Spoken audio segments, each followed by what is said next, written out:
Dok Ada ya? yang berbahaya ya dok. Apa Dok? Anemia yang berat ya, jangankan anemia yang memang betul-betul kayak thalassemia ya. Anemia defisiensi besi yang kayak dokter Fatia bilang HB-nya bisa 8 itu ya. Itu kalau HB-nya terlalu rendah, jantungnya itu bisa kaget. Ya istilahnya kita gagal jantung. Wow. Jadi kalau HB yang terlalu rendah, jantungnya nih kayak nggak punya energi buat pompa, itu tuh sesek.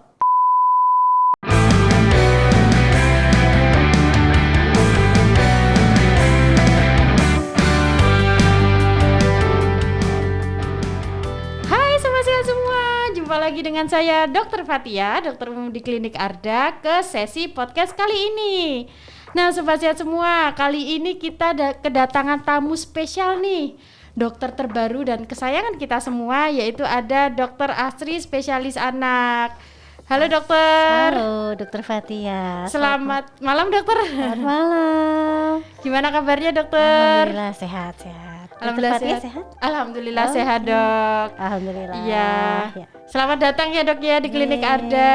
Selamat datang juga buat para mama-mama yang nonton di sini. Kemudian bermanfaat ya apa yang kita sampaikan hari ini ya. Amin, amin dok. Nah sobat sehat semua, dokter Asri ini baru mulai di Klinik Arda sejak Mei ya dok ya. Sejak Mei bergabung di Klinik Arda dan rencananya akan praktek setiap hari Senin ya dok ya. Insya Allah. Insya Allah dan sudah praktek setiap hari Senin jam 4 sampai jam 5, jam 6 ya dok. Ya, jam 6. Jam 4 sampai jam 6. Nah buat bunda-bunda yang mungkin sudah pernah bertemu dokter Asri, sekarang dokter Asri sudah ada di Klinik Arda, silakan datang ke beliau mungkin untuk periksa atau konsultasi tentang tumbuh kembang anak bisa ya dok ya. Boleh, tumbuh kembang anak sehat atau anak sakit ya, atau mau konsultasi terkait mungkin baca di mana, pengen konfirmasi ke dokter anak bisa. Oke, terima kasih dokter. Sama. Nah, sobat sehat semua, kali ini kita akan membawakan topik yang sangat penting, terutama untuk bunda-bundi nih yang memiliki anak-anak dan terutama anak-anak usia kurang dari 2 tahun. Tidak lain dan tidak bukan adalah suplementasi zat besi. Betul dokter? Betul. Karena faktanya sebanyak 53% oleh Widya nih 2010 dari jurnalnya dikatakan bahwa 53% anak usia 6 bulan sampai 18 tahun itu kekurangan zat besi dan sekitar 55% anak usia 6 sampai 21 bulan itu juga kekurangan zat besi atau sering disebut anemia ya dok ya. Betul. Iya. Padahal suplementasi zat besi ini perlu diberikan terutama pada anak kurang dari 2 tahun itu setiap hari loh mams. Nah kenapa itu penting? Kita akan tanya-tanya lebih lanjut nanti dengan dokter Asri. Oke, pertama saya akan menanyakan dulu nih basicnya. Apa itu kekurangan darah atau anemia dokter? Ya, kita pernah dengar kata anemia ya. Anemia adalah kekurangan kadar hemoglobin pada anak ya. Kalau orang dewasa bisa anemia, yang bisa dikenal iklan ya penambah zat darah, kalau ya letih lesu anak-anak juga bisa kena anemia. Nah, padahal anak-anak ini kan dia tidak seperti orang dewasa yang bisa menyampaikan keluhannya. Betul Ya. Nah, jadi kalau bisa kita tahu anak kita ini kena anemia atau enggak, memang bisa dilihat dari gejalanya kayak letih, lesu, performa di sekolah tuh enggak bagus, ya anaknya enggak seaktif anak-anak yang lain, atau gampang sakit, berat badannya enggak naik bagus. Oke. Nah, lebih baik lagi memang kalau dilakukan pemeriksaan hemoglobin. Oke. Biasanya kalau anaknya sering sakit atau berat badannya sering nggak naik gitu ya, atau naiknya sedikit banget, dokter anak tuh kadang ngecek nih HB-nya berapa. Gitu dok. Berarti bisa jadi penanda ya dok ya? Tidak naik berat badan gitu ya dok ya? Iya, karena kan kalau berat badannya nggak naik, makronutrien jelas kurang, ototnya nggak terbentuk bagus, lemaknya kurang, apalagi mikronutrien. Iya, kadang-kadang zat besi itu adalah salah satu penunjang untuk mempertahankan hemoglobin darah. Ya, walaupun anemia tidak hanya disebabkan kekurangan zat besi, ada penyebab lain ya. Tapi yang paling banyak ada di Indonesia dan di dunia itu adalah anemia defisiensi besi. Oke. Untuk mengetahui anak itu anemia atau tidak, tentu kita harus tahu batasannya. Misalnya kalau anak itu usia 6 bulan ya sampai umur 5 tahun HB-nya itu paling tidak 11. Oke. Kalau kita lihat HB-nya 10, 9 atau 8 ya. Banyak anak sehat tuh kalau kita cek HB-nya ternyata 8. Ya, keponakan saya pernah dok. Nah ya, banyak banget gitu. Karena ya makanya mungkin dia anaknya gemuk tapi makannya cuma susu atau nasi putih aja, nggak mau daging-daging ya. Jadi dia sebenarnya defisiensi mikronutrien ya, zat besi itu, sehingga HB-nya juga nggak tercover dengan baik ya. Jadi HB-nya di bawah 11. Kalau anak ini unik ya, karena dia HB itu akan berubah seiring dengan usia. Kalau ibu hamil kan di bawah 10 ya, 10 pas 11 ya, 10 ya. 10 sih dok. 10 ya. Kalau anak-anak lebih tinggi ya dia. Nah nanti kalau dia udah usia di atas 5 tahun, batasnya jadi naik lagi. 5 tahun sampai 11 tahun tuh di bawah 11,5. Jadi kalau HB-nya 11 itu kita bilang ini anak anemia nih. Gitu ya dok. Nanti kalau udah di atas 12, batas HB-nya berubah jadi 12. 12. Kalau HB-nya 11,5 ya berarti dia udah anemia. Jadi seiring usia memang HB-nya mulai memiliki ambang yang lebih tinggi. Iya. Nanti di atas 12 tahun laki-laki ya, misalnya di atas 15 tahun dia udah masuk usia remaja, laki-laki HB-nya 213. Kalau dia udah remaja kok kayak tangkapnya kayak lemot gitu. Jangan-jangan HB-nya rendah banget nih. Hati-hati itu bunda. Jangan disuruh belajar terus ya. Jangan-jangan makannya nggak bagus jadi ditangkapnya juga lama gitu. Ya, jadi kadang-kadang yang sering kita nggak ngerti nih tentang suplementasi zat besi yang disampaikan sama Dokter Fatia tadi. Iya, penting sekali berarti ya dok. Jadi kalau untuk anemia itu banyak penyebabnya. Salah satunya defisiensi besi itu tadi ya dok ya. Betul. Nah kalau untuk anak-anak itu tergantung HB kurang dari 5 tahun itu 11 ya dok ya. Kalau lebih dari 5 tahun itu 11,5. Lalu ada yang kurang dari berapa tadi dok? Yang 12 itu dok? Kalau 12 itu di atas 11 ya. Di atas 11 tahun. Di atas 12 itu 12 tahun. batasnya 12 ya. Oh gitu ya. Nah itu penting bunda. Tadi kan sudah tahu ya gejalanya apa saja. Nah penyebabnya sendiri itu apa saja ya dok ya? Kok bisa sampai HB-nya itu kurang atau anemia tadi? Iya. Sebenarnya penyebab anemia itu banyak ya. Kalau misalnya bayi-bayinya prematur, ya kita sering dengar, dok saya tuh anak saya tuh lahirnya cuma sekilo gitu. Sering transfusi di kamar bayi di ruang NICU ya kalau anak-anak. Itu biasa anemianya karena prematuritas. Oh karena prematur. Dia membuat kita kan kalau membuat sel darah merah itu 120 hari rusak ya, baru ganti baru. Iya. Nah kalau bayi baru lahir atau katakanlah bayi prematur ya, dia lebih cepat lagi rusaknya. Baru bikin sel eritrosit ya, namanya itu kan sel darah merahnya dikenal eritrosit. Dia baru buat 1 hari mungkin pecah rusak. Buat lagi pecah rusak, sehingga HB-nya harus dimonitor itu kalau bayi-bayi yang kurang bulan, karena dia risiko untuk anemianya lebih tinggi. Ya, atau juga yang kita kenal ya anemia karena talasemia. Talasemia. Itu karena ada struktur dari hemoglobinnya, pita hemoglobinnya itu yang bermasalah. Oke. Ya, bisanya diturunkan. Jadi anak misalnya ibu punya anak pertama talasemia, anak berikutnya ada yang talasemia. Ya, pasien saya itu pernah kakaknya talasemia, anaknya kakak adiknya talasemia juga. Dia diturunkan. Nah, kalau itu obatnya agak susah ya, karena memang harus transfusi. Tapi banyak anak-anak yang talasemia sekarang performanya juga bagus karena memang sudah bagus ya fasilitas kesehatan kita.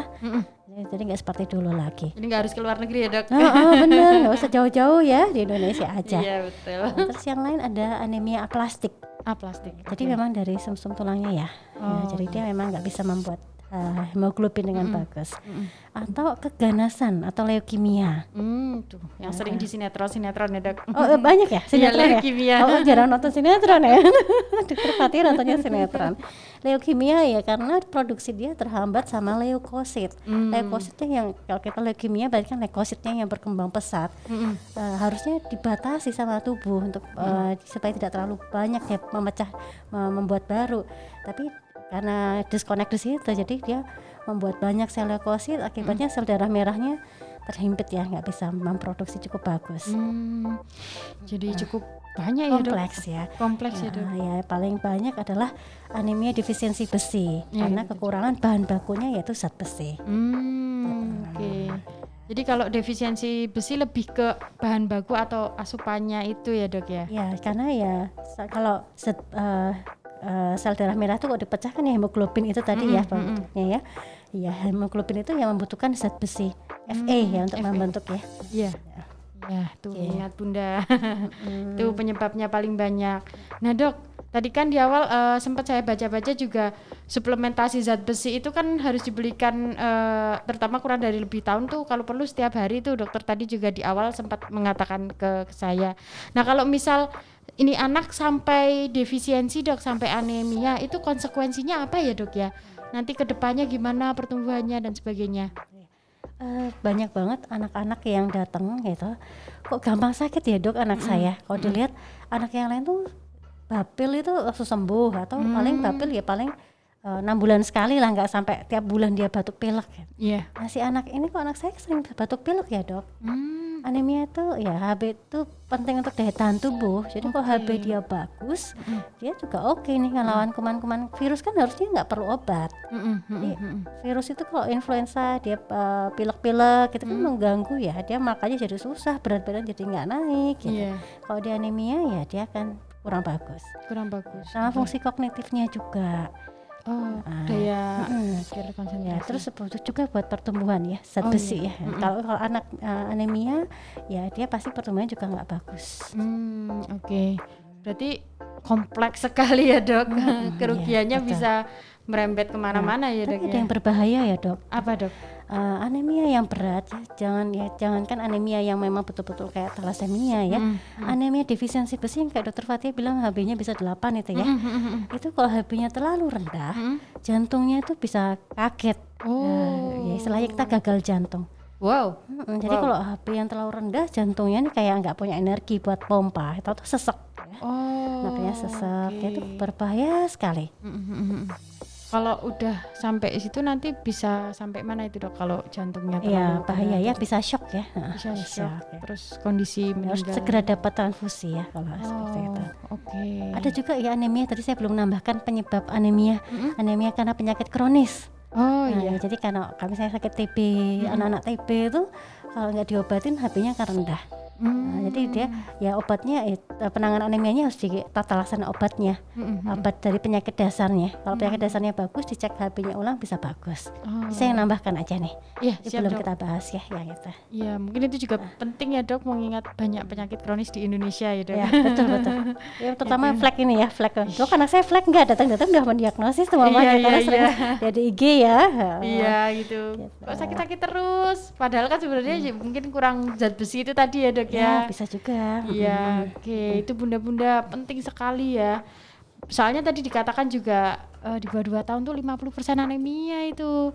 Padahal perlu konsumsinya. Nah, untuk ini dok, apakah dapat diobati dok, dan terapinya itu apa saja gitu dok? Ya, Kalau untuk Kalau anemia ya. Anemia itu terapinya kalau karena anemia defisiensi zat besi, kita kan butuh penegakan diagnosis dulu. Nah, apa sih yang dilakukan pemeriksaan tadi 1 HB. HB. Kalau HB memang mau spesifik lagi, jadi kalau kita lihat sih kita jarang ya melakukan pemeriksaan yang spesifik banget. Bisa rata kalau anaknya sehat, HB-nya rendah ya mungkin anemia defisiensi zat besi gitu. Kalau keganasan dan lain-lain kan kita bisa lihat dari kondisinya. Nah, jadi pemeriksaan kalau memang mau dilakukan pemeriksaan lebih lanjut selain HB, itu kita bisa lihat dari apusan darahnya. Oke. Jadi apusan darah tuh kita ngelihat sel-sel eritrositnya bunda-bunda. Jadi sel eritrositnya anak yang anemia itu akan lebih kecil-kecil gitu. Bulatannya itu kecil-kecil dan warnanya kalau dia bagus ya dia akan merah ya. Kalau dia seger ya. Kalau dia ternyata anemia warnanya ya jadi kayak jambon apa ya, warna muda pink gitu ya, tapi warnanya kayak transparan gitu. Iya. Ya, istilahnya itu kalau dicek dalam laboratorium MCV yang volumenya itu kecil, MCH ya hipokrom atau warnanya itu juga kayak pudar gitu. Jadi itu salah satunya. Yang lain adalah melihat ferritin ya, cadangan zat besi. Cadangannya banyak apa sedikit nih, sama saturasi besi. Jadi yang ada di dalam serum ya, yang di dalam serum darahnya itu lebih kompleks. Tapi kalau mau lihat HB aja udah cukup. Oke. Terus tata laksananya gimana? Kalau memang tata laksananya kalau memang karena defisiensi zat besi, tata laksananya adalah dengan pemberian zat besi. Oke. FE itu tadi. FE ya, Dok, tadi. ya? Nah, dosisnya kalau tata laksana zat besi, misalnya HB-nya di bawah tadi ya, di bawah yang target usia tadi ya, HB per usia itu ya dosisnya akan 3-6 mg per kilo per hari. 3-6 mg. Ya, nanti dosisnya itu akan disesuaikan dengan sediaan obat yang ada di rumah sakit atau di klinik ya. Mau pakai macam-macam merek ya, ada yang sediaannya tetes, ada yang sediaannya mili. Nah, tapi sebelum kita kalau memang ditata laksana udah baik ya, kadang nggak boleh langsung di stop ya. Nanti kita pertahankan dulu dosis terapi itu mungkin 2 bulan 3 bulan, nanti baru ke dosis suplementasi. Oke. Ya, selain suplementasi itu yang tadi Dokter Fatia sebutkan di awal, penting ya anak yang anak-anak usia di bawah 2 tahun dapat suplementasi zat besi ya. Nah, itu gimana dok? Nah, suplementasi zat besi itu bukan terapi zat besi, beda ya. Kalau terapi zat besi pada anak yang memang anemia. Ya, anemia. Tapi kalau suplementasi itu pada anak yang sehat. Jadi kita ngeliat kadar HB-nya normal nih gitu. Dia tetap perlu zat besi. Tetap perlu ya dok? Sampai 2 tahun. Ya kalau saya tanyakan iseng nih, nanya ke mama-mama ya, anak-anak itu ternyata banyak yang belum tahu. Iya. Padahal dokter anak sendiri kita punya satu buku panduan konsensus pemberian suplementasi zat besi pada anak, saking pentingnya. Tapi ternyata memang belum banyak tahu ya gitu. Iya. Jadi kalau cari di sosmed tuh bisa mama searching zat besi pada anak tuh pasti udah banyak tuh cari browsing aja tuh pasti banyak yang memaparkan. Cuma kadang orang tuh masih ragu-ragu. Kok tiap hari ya minum zat besi ya? Over nggak ya gitu ya? Itu berlebihan nggak? Efeknya apa gitu. Mama aja itu minum zat besi tiap hari selama hamil. Iya Itu kan pengen si bayinya sehat ya. Ternyata saat dilakukan penelitian pun anaknya masih tetap defisiensi besi. Akhirnya pemerintah ya, akhirnya dokter anak merencanakan untuk pemberian zat besi setelah dia lahir ya. Setelah lahir yaitu usia 4 bulan pada bayi yang lahir cukup beratnya. Cukup berat. Kalau berat badan lahirnya rendah usia 1 bulan udah diberikan. Mulainya jadi kalau cukup bulan itu mulai 4 bulan, kalau berat badan rendahnya 1 bulan ya dok 1 ya? bulan. Okay. Itu diberikan terus ya sampai umur 2 tahun. Sampai 2 tahun. Kira-kira kenapa dok sampai 2 tahun? 1000 hari pertumbuhan pertama. Yes, mantap ya. Itu kan slogannya BKKBN. Betul. Selain itu ya karena otak udah maksimal ya 80% ya. Jadi kita tuh sekolah SD itu hanya dapat sekian persen. Iya. Kan? Jadi kita tuh pinter-pinternya ya sebelum 2 tahun itu. Jadi kalau kita dikasih zat besi, anak kita kalau kekurangan zat besi sampai setelah 2 tahun, kita baru mau ngejar setelah 2 tahun itu ya. Itu kita hanya ngejar berapa persennya dok? 20. Nah tinggal 20%-nya. Jadi sayang banget ya. Sayang dok. Jadi emang nggak apa-apa mama kalau saya ternyata dokter anaknya di sana nanti zat besi sampai 2 tahun nggak usah ragu-ragu gitu. Berikan aja. Oke. Berarti tadi kalau untuk terapinya itu selama berapa bulan dok? Kalau terapi dan suplementasi kan seterusnya itu apakah pemberiannya setiap hari atau diselang-seling atau bagaimana dok? Ya, jadi tergantung usia. Kalau memang anaknya masih bayi ya, kalau bayi tadi kan dimulai 4 bulan ya, kalau berat lahir cukup sampai 2 tahun, itu diberikan setiap hari. Tapi kalau di atas itu dosisnya akan diturunkan. Kalau bayi dia 2 mg per kilo, jadi dosisnya agak gede tiap hari. Nanti kalau di atas 2 tahun tetap diberikan zat besi dengan catatan HB normal loh ya. HB normal. Kalau HB nggak normal harus terapi tiap hari itu pasti. Dosisnya besar banget. Tapi kalau HB-nya normal di atas 2 tahun, kita ngasihnya cuma 2 kali seminggu. 2 kali seminggu. Misalnya hari Selasa, Jumat gitu. Atau hari Senin Kamis kayak puasa gitu. Nah nanti ikut puasa nanti diberikannya hanya 3 bulan berturut-turut. Misalnya nih kita mulai tahun ini nih tahun 2023 kita ngasih suplementasinya Mei, Juni, Juli. Stop, nanti mulai lagi tahun depan lagi, mulai lagi. Jadi nanti sampai 2 tahun bisa diberikan setiap hari, tapi begitu 2 tahun ke atas 3 bulan saja dan per tahunnya gitu ya dok ya? Jadi 3 bulan berturut-turut, mulai lagi tahun depan. Jadi nggak setiap hari. Saya baru tahu malah. Saya pikir 3 bulan terus atau selang-seling nggak jelas gitu. Jadi emang ini agak unik ya terapinya ya. Iya. Wah.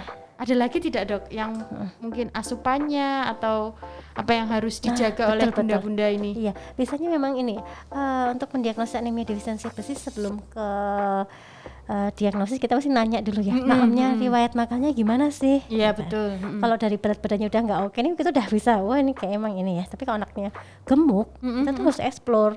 Kok anak ini sering sakit nih, kita cek HB-nya rendah ya, padahal anaknya gemuk ya. Kita tanya makannya. Biasanya makannya mungkin milkaholic. Jadi ada anak 2 tahun tuh sampai minum susu aja dia. Susunya banyak minumnya, tapi nggak makan nasi, nggak makan daging ya. Dia milkaholic itu kan nggak bagus. Iya. Ya, karena ya susu formula dibanding ASI jelas lebih mudah ASI yang diterima ya zat besinya. Tapi ketika sudah di atas 6 bulan ASI sudah tidak kompatibel banget ya. Jadi harus ditambah lagi ya katanya. Nanti memang harus dibutuhkan makanan padat. Nah, makanan padatnya adalah yang mengandung zat besi tinggi. Zat besi kita tahu kan dia dirombaknya di liver ya, jadi ya rempulati. Ya. Jadi rempulati sapi ya. Di splen ya. Jadi di rempulati itu bagus banget Moms. Jadi kalau prof saya itu, guru saya itu kalau ngajarin makan rempulati seujung jari tiap hari. Jadi anak-anak itu dicampurin aja di makanannya, kan dia nggak sadar ya. Kalau gede banget rempulatinya dia tahu enak. Jadi memang selain suplementasi adalah makanannya harusnya. Walaupun seujung jari itu sangat bermanfaat ya Dok ya. Rempulati. Wah, ilmu baru Bun. Itu prof saya yang ngajarin. Jadi seujung jari itu nanti kan kalau dicampur nggak kelihatan ya rempulati. Tapi kalau wungkul itu mesti dia gila ya, lihat apa nih gede banget makanannya. Iya gitu. Dokter. Kalau banyak yang nanya nih Dok, kalau bayam gimana Dok? Iya Dok, banyak yang tanya Dok, sayur-sayuran gitu Dok, kangkung bayam. Nah bayam itu secara kalau mamanya mau ngasih bayam, ngasihnya berapa banyak biar dapat zat besi? Sekilo. Lebih 5 kilo. 5 kilo ya Dok ya. Aduh. Ya karena susah diserap tadi dan memang sedikit ya kandungannya ya, banding sama yang sama daging merah. Daging merah. Ya, emang daging-dagingan ya, protein ya kita istilahnya protein hewani ya maksudnya. Protein hewani. Kalau sayuran itu memang anak itu konsepnya dalam makan ya sehari-hari itu sayur dan buah hanya ditambahkan. Jadi bukan menu utama. Dulu kan banyak banget makan MPASI pure semangka, pure buah apa ya per hari. Sekarang udah mulai berkembang nih, udah banyak moms yang udah tahu kalau makan itu ya sebenarnya sayur dan buah itu hanya ditambahkan supaya tekstur pupnya aman. Gitu, nggak konstipasi. Karena ini udah perkembangan sosmed juga ya, jadi pada tahu juga ya udah berubah ya sekarang nih. Dulu kan saklek masih ini ya. 4 sehat 5 sempurna ya Dok. Ya sekarang udah Iya. Oke, terima kasih Dokter. Itu tadi penting sekali. Terakhir Dok, kapan bunda-budi ini harus cek untuk HB dan harus screening Dok ke dokter anak seperti itu? Ya biasanya kalau bayi-bayi yang lahir prematur itu kita sarankan screening ya. Nah tapi kalau misalnya ada haruskah wajibkah atau tidakkah gitu ya? Wajib. Kalau anaknya ada indikasi itu dokter akan mewajibkan. Misalnya ya berat badannya rendah atau sakit-sakitan itu bisa kita lihat. Tapi kalau anaknya sehat-sehat aja ya kita langsung berikan suplementasi aja. Ya. Gitu. Ya perlu diingat ya Bunda, tadi penjelasan Dokter Asri spesialis anak sangat-sangat lengkap. Nah untuk itu kita akan dengarkan nih, ada tidak Dok highlight dari topik hari ini atau yang perlu ditekankan atau yang sangat penting untuk selanjutnya dilakukan oleh moms dan ibu-ibu ini Dokter? Ya, yang pertama tadi ya sebenarnya untuk pencegahan anemia, lengkapilah ASI eksklusif ya 6 bulan, kemudian MPASI tepat waktu. Nah MPASI memperhatikan tadi kelengkapan dari protein hewaninya. Nah, yang kedua ketika imunisasi ya, tidak hanya imunisasi ya, mama boleh imunisasi di mana aja, tapi ketika usia 1 bulan pada bayi prematur ke dokter anak untuk minta zat besi.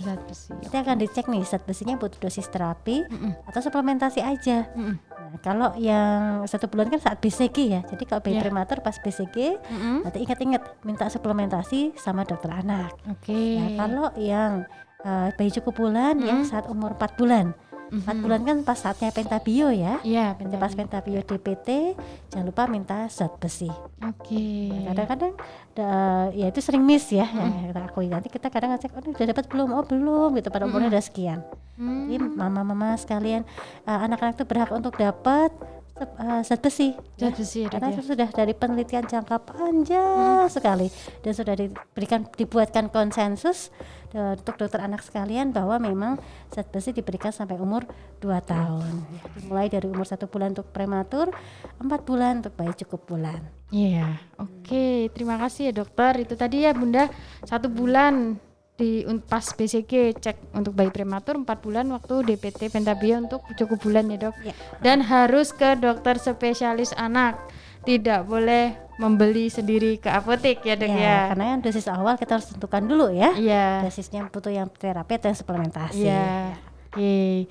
Terima kasih dokter Sama-sama. atas ilmunya. Semoga bermanfaat. Amin, sangat-sangat bermanfaat dokter. Amin. Insya Allah. Bahkan banyak ilmu baru sebagai saya sendiri dokter umum, mungkin juga untuk bunda-bunda banyak banget yang bisa diterapkan untuk bunda-bunda kita sekalian dokter. Amin. Gitu. Nah untuk bunda sekalian di sini di Klinik Arda kita juga bisa menyediakan vaksinasi ya dok ya, bisa dengan dokter Asri atau dokter Yustifani, dokter spesialis anak kami satunya. Dan di situ juga nanti kita di sini ada laboratorium bisa melakukan pengecekan HB dok.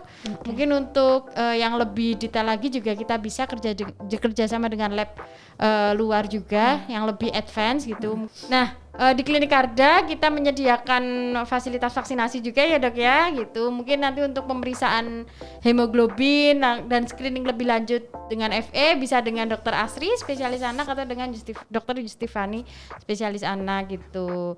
Mungkin kalau dengan dokter Asri nanti setiap Senin ya dok ya. Iya, Senin dulu. Senin dulu ya. Nanti mungkin semoga bisa menambah ya dok ya. Senin jam 4 sampai jam 6. Oke Bunda dan Sobat Sehat semua, sangat menarik podcast hari ini.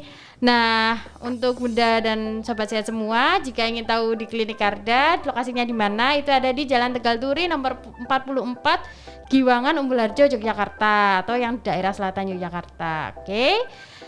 Sehat semua ya. Nah maka dari itu karena kesehatan adalah hak setiap orang, maka dari itu di Klinik Arda sehat untuk semua.